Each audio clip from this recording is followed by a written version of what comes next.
Let's talk about the low birth weight babies and their management. The low birth weight babies can be of two types. They can be preterm or IUGR. In case of developed countries, we have the preterm babies more common, and in case of developing countries, that is India, we have IUGR cases more common.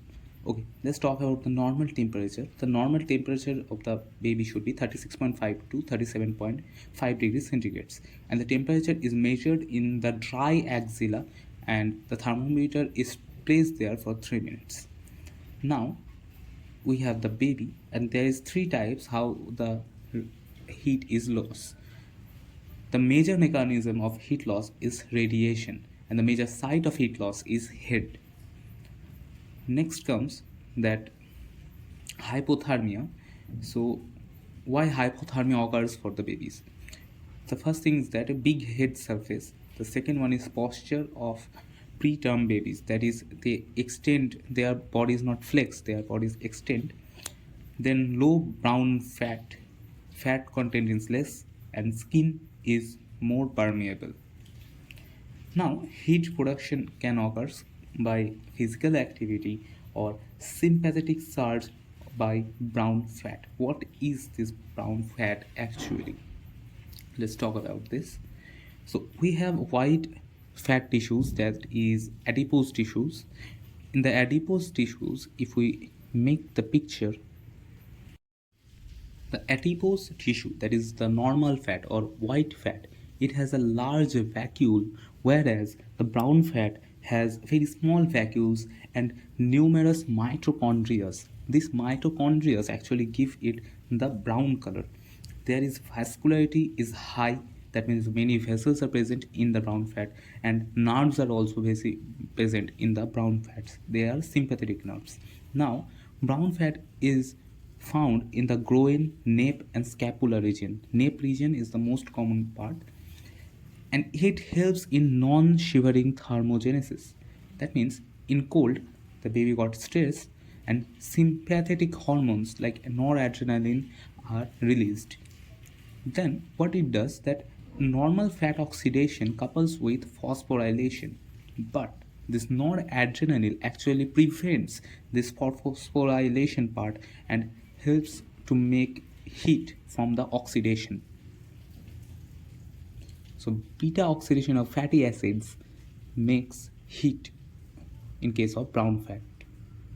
Let's talk about the hypothermia. What is hypothermia? The temperature, normal temperature is 36.5 degree to 37.5 degree. More than that is hyperthermia, and less than that is hypothermia. 36.4 degree to 36 degree is called the cold stress. Okay, in this case what happens, the hand and feet are cold only, but the rest of the body is warm enough. Next comes moderate hypothermia and severe hypothermia. In both cases, the hand and feet are cold along with the entire body. The moderate case, the temperature is 36 to 32 degrees centigrade, and less than 32 degrees centigrade is severe hypothermia. So what to do to prevent these things? First, this happens for stable babies. We cover the body and head because head is the major heat loss site. Next comes the preterm baby. For the preterm baby, we do kangaroo mother care. That is, the position should be upright, face should be turned one side, frog leg position, that means the legs should be inflexed, and exclusive breastfeed should be done, and early discharge can be possible. Then comes to avoid, what is the duration of the kangaroo mother care.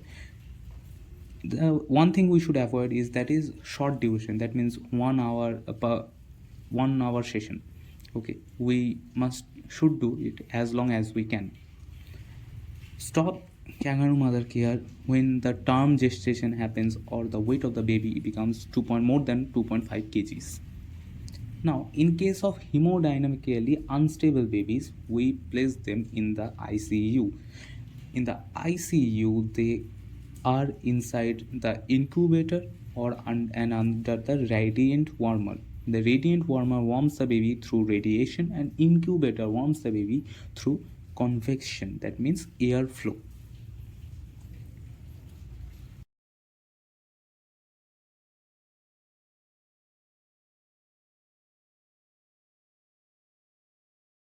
Let's talk about the nutrition in low birth weight babies. The nutrition takes care as per the age of the baby, that is, in case of less than 28 weeks of age, that is extreme immaturity, the baby cannot actually suck the milk or get the milk.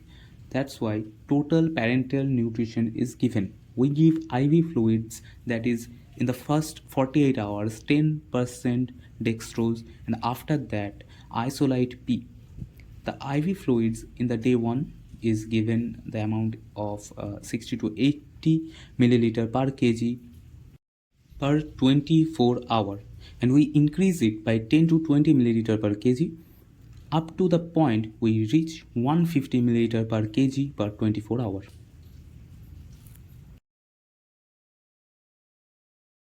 Next comes the 28 to 32 week.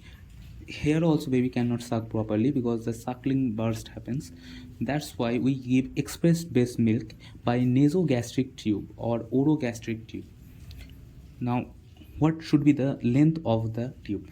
The length of the tube should be from nose to ear to the midpoint of xiphisternum and umbilicus.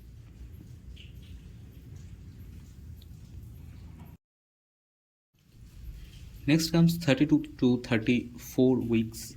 In this case, express based milk can be given by spoon and katori.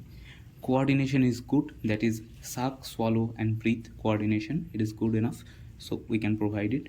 And more than 34 week, we can directly give breast milk.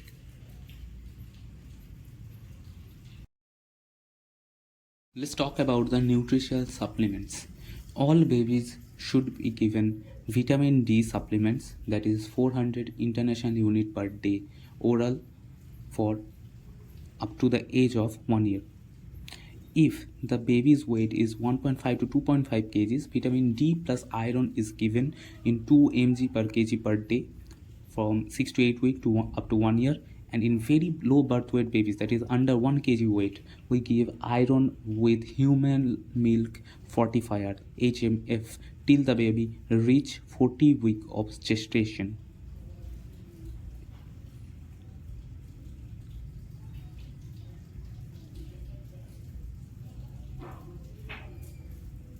Let's talk about the low birth weight babies problems.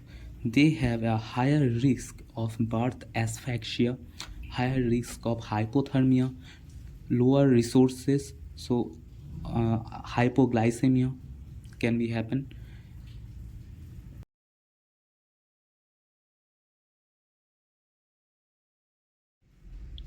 For preterm babies, the risk of kernicterus is very high. What is kernicterus? It is the brain damage by bilirubin.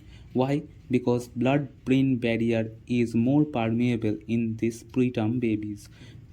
It can cause and affected by patent ductus arteriosus and necrotizing enterocolitis. Patent ductus arteriosus means a shunt between left to right ductus arteriosus, after the persistence of ductus arteriosus after birth, that making the shunt.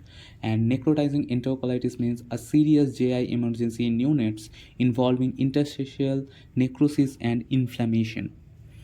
Let's talk about the different things happens in preterm babies and IUGR babies. In case of IUGR babies, anemia can be seen in preterm babies, whereas polycythemia is seen in IUGR babies. Same as a surfactant is low. In IUGR babies, actually stress in uterus causing hypoxia. That's why the iron contents is high in the body. That causes a polycythemia.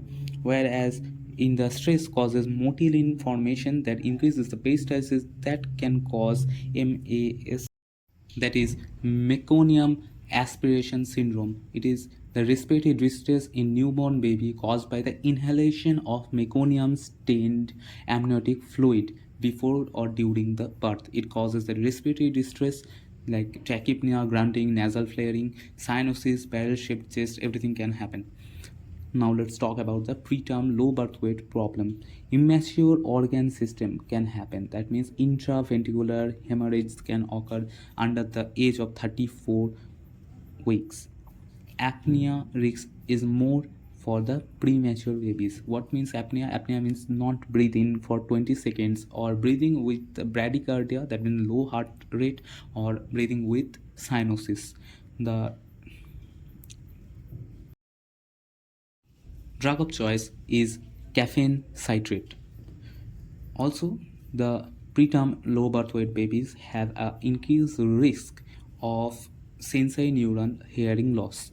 We assess it by autoacoustic emissions or AABR, automated auditory brainstem response. AABR is more advanced technique. Let's talk about the higher risk of retinopathy of premature babies, low birth weight babies. Excess exposure to oxygen can make hyperoxia that can actually blind the baby. So oxygen is used as a drug. The oxygen saturation should be 90 to 95%. Thank you.